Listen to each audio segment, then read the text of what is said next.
Hello, welcome back students. आपका स्वागत है मेरा यूट्यूब चैनल पे।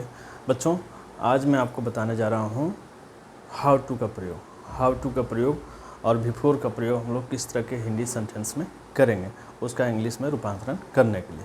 ठीक है, तो इंग्लिश आपके स्ट्रॉन्ग कैसे हो, इसको लेकर के मैंने बहुत सारे वीडियोस बनाए हैं। आपका स्पीकिंग के कैसे मजबूत हो, इसको लेकर के मैंने बहुत सारे वीडियो बनाए हैं। आप सारे वीडियोस को देखो। आप चैनल पर नए हैं तो चैनल को ज़रूर से ज़रूर सब्सक्राइब करना। बच्चों, आज हम लोग सीखेंगे हाउ टू और बिफोर का प्रयोग हम लोग सेंटेंस में कैसे करते हैं, या कि किसी वाक्य में दो वर्ब रहे तो हम लोग कैसे प्रयोग करते हैं। ठीक है, तो चलिए स्टार्ट करते हैं।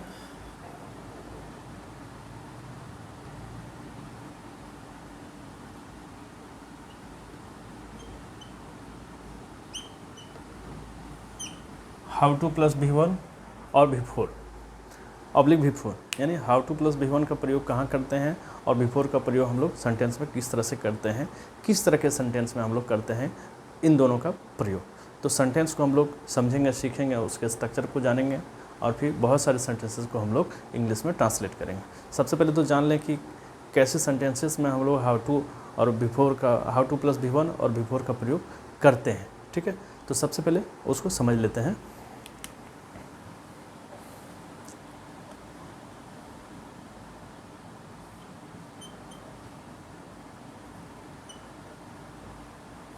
हिंदी के वाक्यों में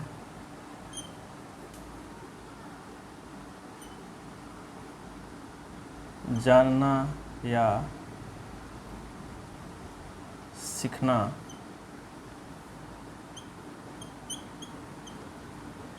क्रिया के साथ अन्य क्रिया रहे तो हिंदी के सेंटेंस में जानना या सीखना क्रिया लगा हुआ होना चाहिए। इसके बाद यदि कोई अन्य क्रिया हो, वैसी स्थिति में हम लोग हाउ टू प्लस V1 या बिफोर का प्रयोग करते हैं। तो ऐसे समझ में नहीं आई होगी, मैं जानता हूँ। अब सेंटेंस को बनाता हूँ, हिंदी के सेंटेंस को लिखता हूँ, आपको समझ आ जाएगी। ठीक है, कुछ हिंदी के सेंटेंस को मैं यहाँ लिखता हूँ।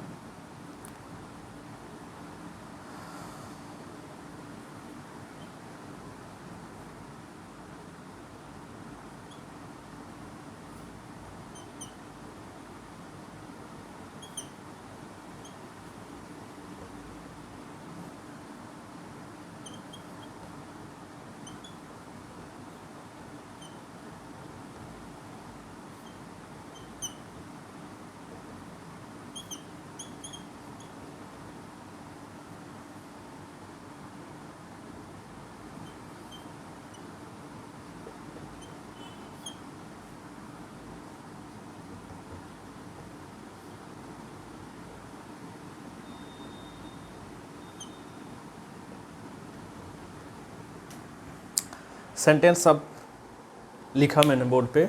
आप सेंटेंसेस को देखो, आप देखो। इसमें आपको मिलेगा जानना या सीखना क्रिया के साथ अन्य क्रिया। सबसे पहले देखो, यहाँ जानना क्रिया है, सीखना क्रिया है, यानी भाव। जानना या वर्ब क्या है? जानना। जैसे मैंने यहाँ बताया आपको, जानना और सीखना होना चाहिए। ठीक है, तो जानना यहाँ है, जानना है और सीखना। ये ता है, ती है, ये तो टेंस का पहचान कराता है, बोध कराता है, लेकिन मूल क्रिया यहाँ है जानना और सीखना।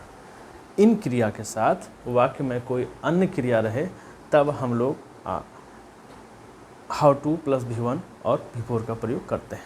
तो जान लेते हैं कि जानना सीखना क्रिया के साथ एक और क्रिया है, खेलना, पढ़ना, पढ़ना। इट मीन्स ये तीनों सेंटेंसेस में दो दो वर्ब हैं। तो एक वर्ब हो गया जानना या सीखना, दूसरा कोई और वर्ब हो सकता है। ठीक है, तो जानना सीखना, इसके साथ अलग वर्ब है खेलना, पढ़ना, पढ़ना। तो सेंटेंस को हिंदी के सेंटेंस को तो हम लोग समझ गए, लेकिन इन सारे सेंटेंसेस को इंग्लिश में ट्रांसलेट कैसे करेंगे, उसके लिए मैं आपको फार्मूला बता देता हूँ। आप फार्मूला का प्रयोग कर करके सेंटेंस को इंग्लिश में ट्रांसलेट करेंगे। ठीक है, तो आप फार्मूला देख लेंगे यहाँ।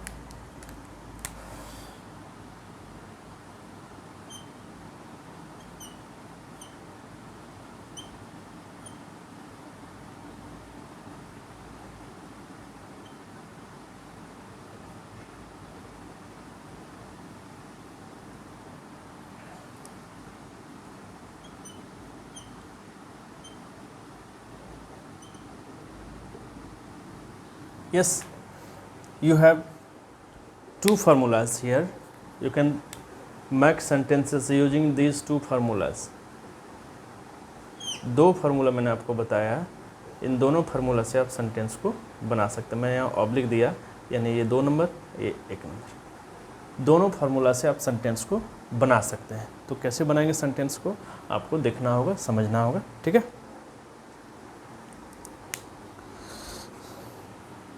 चलिए एक एक करके हम लोग सेंटेंस को बनाते हैं। पहले हम लोग नंबर 1 से बनाएंगे, फिर 2 से बनाएंगे, ठीक है। वह खेलना जानता है।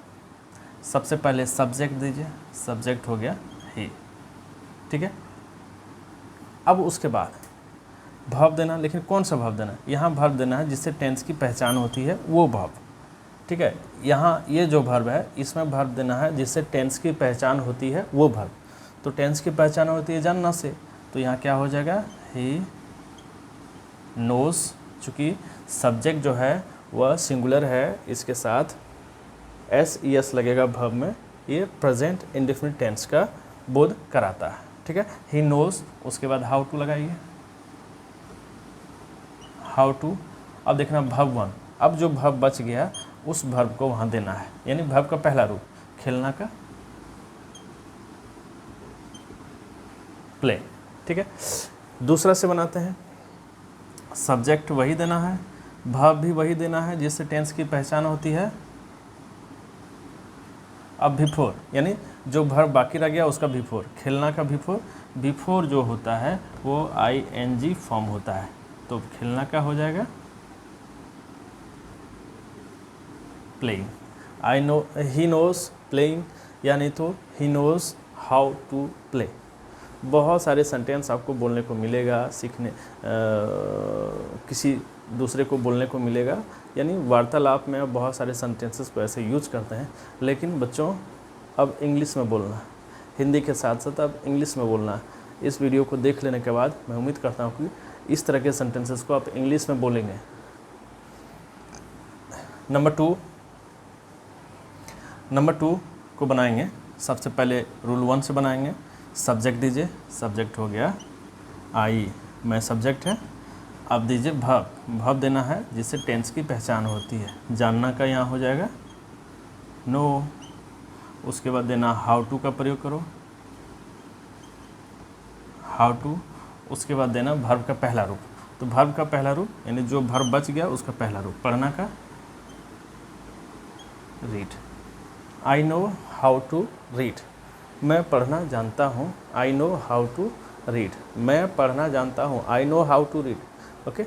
नंबर टू स्ट्रक्चर से बनाएंगे, तो सब्जेक्ट दीजिए, फिर वर्ब दीजिए, वर्ब यही हो जाएगा जिससे टेंस की पहचान होती है। जानना का नो होता है, ठीक है। उसके बाद अब बिफोर, यानी जो वर्ब बच गया उसका बिफोर। पढ़ना का क्या हो जाएगा रीडिंग। तो दोनों सेंटेंस बोल सकते हैं, I know how to read, या नहीं तो आई नो रीडिंग, ठीक है। मैं पढ़ना जानता हूँ, मैं पढ़ना जानता हूँ, ठीक है। नंबर 3 सेंटेंस को बनाएंगे, श्याम पढ़ना सीखता है। सब्जेक्ट हो जाएगा श्याम, उसके बाद देना वर्ब, यानी जिससे टेंस की पहचान होती है। तो सीखना का क्या हो जाएगा लर्न। यहाँ एस इसलिए होगा चूँकि सब्जेक्ट जो है वो सिंगुलर है, तो ही लर्न्स, श्याम लर्न्स। उसके बाद हाउ टू का प्रयोग करिए, हाउ टू। उसके बाद वर्ब का पहला रूप, जो वर्ब बच गया उसका पहला रूप। इन पढ़ना का रीड। यदि ऑब्जेक्ट रहेगा तो बच्चों इसके बाद आप ऑब्जेक्ट का प्रयोग कर सकते हैं, ठीक है। Shyam learns how to read, इसका दूसरा रूल से बनाएंगे तो सब्जेक्ट यही हो जाएगा श्याम, वर्ब यही हो जाएगा लर्न्स। अब बिफोर, यानी लर्न्स तो दे दिए जैसे टेंस की पहचान हो, उसको उसका वर्ब मैंने लिख दिया। अब जो वर्ब बच गया उसको लिख दीजिए, यानी वो आएगा बिफोर में। तो क्या हो जाएगा रीडिंग। वह खेलना जानता है, he knows how to play, यानी तो ही नोज प्लेइंग। मैं पढ़ना जानता हूँ, I know how to read, या नहीं तो आई नो रीडिंग। श्याम पढ़ना सीखता है, Shyam learns how to read, यानी तो श्याम लर्न्स रीडिंग। कितने सारे सेंटेंसेस बनाओगे ऐसे, बहुत सारे सेंटेंसेस को बनाना और प्रैक्टिस करो, दोस्तों के साथ बोलो, टीचर से बात करो, ऐसे सेंटेंसेस का यूज़ करके मैं गारंटी से कहता हूँ कि आप अंग्रेजी बोल लोगे, सीख लोगे, आपका ग्रामर स्ट्रांग हो जाएगा, आपके अंदर जो डर है अंग्रेजी का वो तो कोसों दूर चला जाएगा। आप वीडियो को देखते रहना। यदि आप चैनल पर नए हो तो चैनल को ज़रूर से ज़रूर सब्सक्राइब करना, अपने दोस्तों को शेयर करना, उनसे बोलो कि चैनल को सब्सक्राइब कर लें, चूँकि जो भी नए वीडियो बनेंगे वो उन तक पहुँच जाएंगे। बच्चों, बहुत अच्छा लग रहा है कि आप सारे वीडियोज़ को देख रहे हैं, ऐसी सारी वीडियोज़ को देखते रहो। कोई नई टॉपिक पे वीडियो चाहिए तो आप कमेंट बॉक्स में ज़रूर कमेंट करके बताना, मैं आपके उस टॉपिक पे वीडियो ज़रूर बनाऊँगा। ठीक है बच्चों, थैंक्स फॉर वॉचिंग।